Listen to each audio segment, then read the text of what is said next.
The first half of the year was strong and very much in line with our expectations. Our CDMO business led the way, contributing to an overall 22% increase in revenue from operations in the first half and a strong increase in profits from the business. We expect to continue to grow in the second half, but at a slightly lower level than the first half. We have guided for a strong mid-teen growth for the full year. Most parts of our business are doing well, and while we expect some softness in demand in research services due to the slowdown in the biotech funding in our client markets, we believe the short-term challenge and our strategic vision remains intact. We are already witnessing an improvement in the overall demand signals across the business. The biotech funding situation is also improving and should soon stabilize at the pre-pandemic level.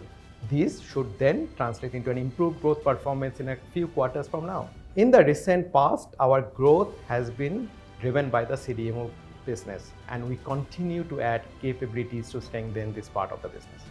We are progressing well in our acquisition of the biologics facility from Stelis, and this is set to be concluding soon.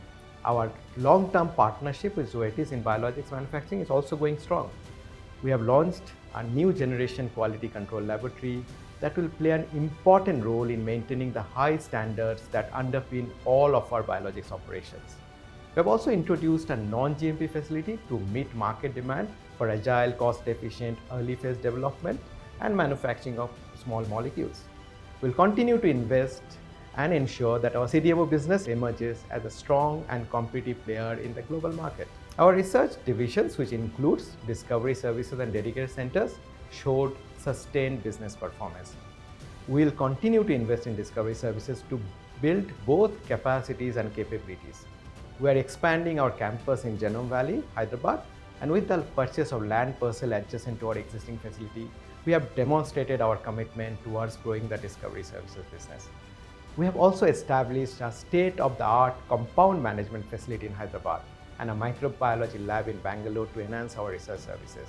We are committed to create a digital-first organization, channeling investments into emerging technologies like artificial intelligence and machine learning. These technology solutions should go a long way to improve our operations, enhance client services, and elevate our business performance. We are here creating the Syngene of the future, which is agile, efficient, and customer-centric.